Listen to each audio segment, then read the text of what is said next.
블루베리는 일반 가처리처럼 심어서 그 해에 수확하고 캐버린 다음 이듬해 다시 심어서 수확을 하지 않지요. 여러분들은 올해 풍년을 이루셨나요? 그런데 풍년의 기준은 무엇일까요? 무조건 과일을 많이 수확하는 것일까요?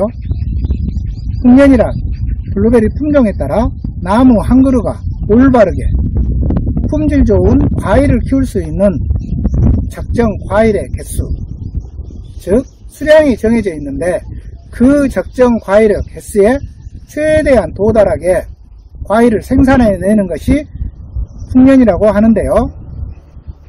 농부가 무리하게 다수확만을 욕심을 내어 그 나무에 적정 과일의 개수를 초과해서 과일을 생산하게 하면 나무는 반드시 그 다음에 품질 좋은 과일을 생산할 수 없게 된답니다.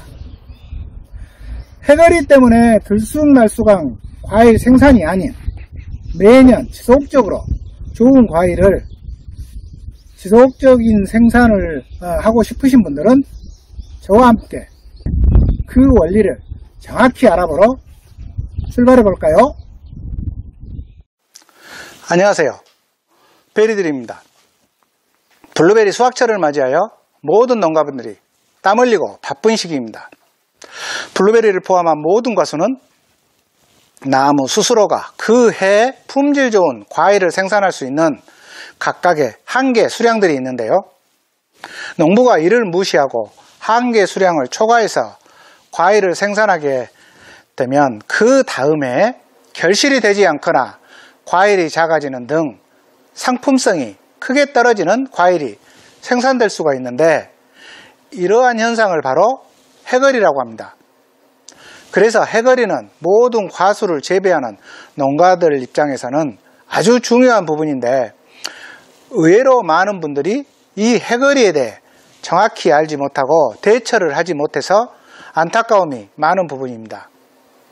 예를 들어 해거리는 모든 과수에 당연히 자연적으로 발생하는 것이라고 생각하시는 분들도 너무나도 많은데요. 중요한 것은 해거리는 농부들이 얼마든지 조절을 할 수가 있고 그 조절을 통해 품질 좋은 과일을 매년 지속적으로 생산할 수가 있습니다. 오늘은 블루베리 농가뿐만 아니라 모든 과수를 재배하시는 농가분들이 반드시 알아야 할 해거리에 대해 정확히 알아보고 해거리의 피해를 방지하도록 해보겠습니다. 오늘 영상에서 다룰 내용은 첫 번째로 해거리가 도대체 무엇이고 어떤 현상들이 나타나는지 정확히 알아보고요. 두 번째로 해거리가 발생하는 원인을 알아보며, 세 번째로 해거리 피해를 방지하는 방법까지 모두 자세히 알아보도록 하겠습니다. 해거리, 이제는 농부들이 얼마든지 극복할 수가 있습니다. 구독과 좋아요, 그리고 영상 공유로 주변의 많은 분들과 좋은 정보 함께 하시길 바랍니다. 첫 번째, 해거리라는 것은 무엇일까요? 해거리는 한 해는 과일이 지나치게 많이 열리고 그 이듬해인 다음에는 과일이 전혀 맺히지 않거나 적게 열리는 현상이 되풀이되는 것을 말하는데요. 이러한 해거리가 발생하게 되면 과일의 안정적 생산에 큰 문제가 발생하는 것입니다. 그렇다면 이러한 해거리는 어느 과수에서 주로 발생을 할까요? 당연히 블루베리 나무에서도 발생을 하며 온대 과수인 사과나무, 배나무, 살구나무 등과 아열대 과수인 아보카도, 감귤류, 올리브 등이고, 열대 과수인 망고나 여자 등의 과수 전반에 대해서 주로 발생을 하지만 과수나무가 아닌 잎목인 소나무나 오크, 가몬비 나무 등에서도 쉽게 발생을 하는 것을 알 수가 있습니다. 해거리는 과수에서만 발생하는 줄로 아셨다면 이러한 소나무 등에서도 발생한다는 것을 새롭게 아셨을 겁니다. 이처럼 해거리는 특수한 계층이 아닌 아주 광범위하게 모든 나무에 그 계층을 불문하고 발생을 한다고 생각하시면 됩니다. 그리고 과수의 경우 한 과일의 종류 내에서도 품종에 따라 해거리의 정도가 전혀 다르게 나타날 수가 있는데요. 이 말을 뒤집어 보면 블루베리 나무 안에서도 그 품종에 따라 해거리가 각각 다른 형태로 나타난다는 의미로 이해하시면 더욱 도움이 되겠죠. 두 번째로, 그렇다면 이러한 해거리의 발생 원인을 정확히 알아야겠죠. 해거리는 서리, 불완전한 수분과 수정, 그리고 병충해 등 정말 많은 원인으로 발생을 하는데요. 그 중에서 가장 중요한 해거리의 발생 원인은 적정한 수준 이상의 착과가 그 주된 원인이 됩니다. 해거리에 관여하는 유전자들이 있는데요. 지베렐린과 옥신의 대사, 분해, 수소 관련된 몇 가지 유전자들이 꽂는 분화 유도를 억제하는 물질을 조절함으로써 해거리가 발생되기도 하고요.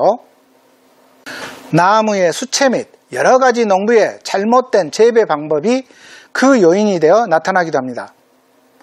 예를 들어서 저가와 적화, 정래 시기가 늦어질수록 해거리가 발생할 확률이 높아지고요. 그리고 과일 한 개당 나뭇잎의 개수가 적을수록, 또 탄수화물의 고갈로 인해 봄에 새로운 가지가 빈약하게 생장한 경우에 꽂는 분화가 나쁘게 되어서도 발생을 하고요. 올바른 품종 선택이 되지 않았을 경우에도 해거리가 발생을 합니다. 이러한 원인들로 인해서 해거리는 발생하게 되는데 농부들의 마음을 아프게 할 뿐입니다. 마지막으로 해거리의 발생은 수령이 어린 나무보다는 성목에서 주로 나타나는데 블루베리의 경우 주로 7년 이상이 되면 본격적으로 수확철을 맞이해서 해거리가 발생하는 시기에 접어든다고 볼 수가 있습니다.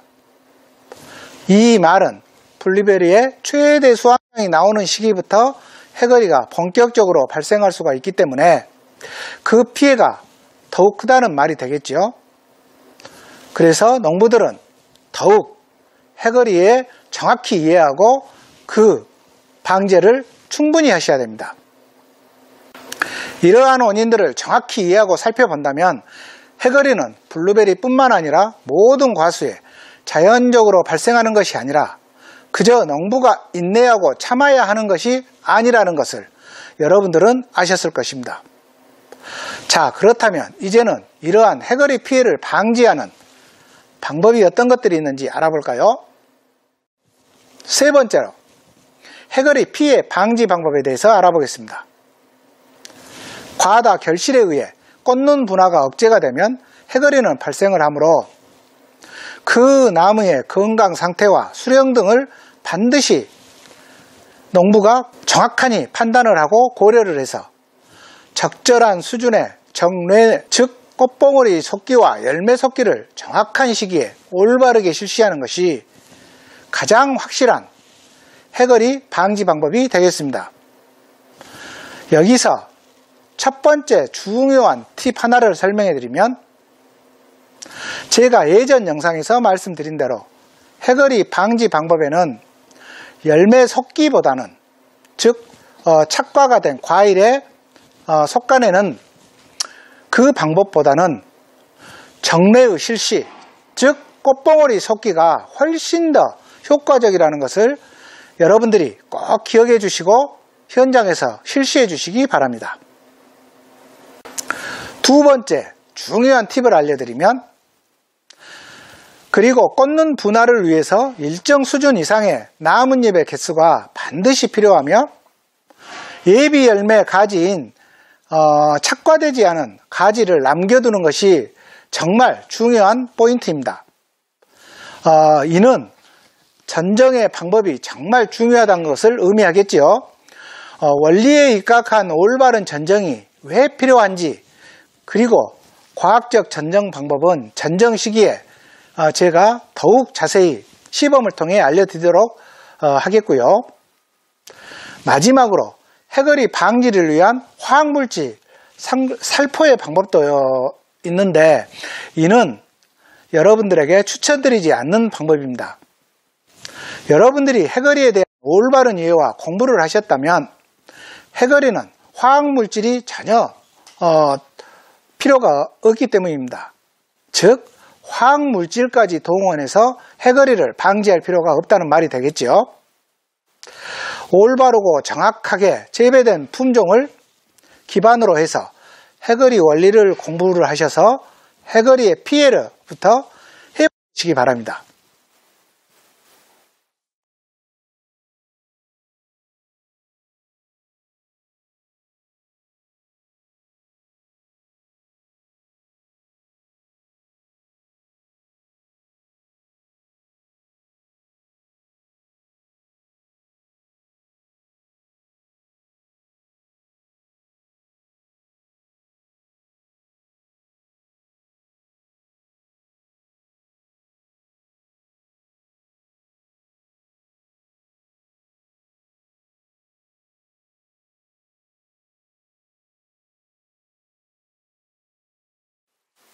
오늘 시간에는 블루베리뿐만 아니라 모든 과수를 재배하시는 농부들이 매년 품질 좋은 과일을 꾸준하게 생산하기 위해 해거리 피해를 극복하는 방법을 알아보았습니다. 구독과 좋아요 그리고 영상 공유로 주변의 많은 분들과 좋은 정보 함께 하시길 바랍니다. 감사합니다.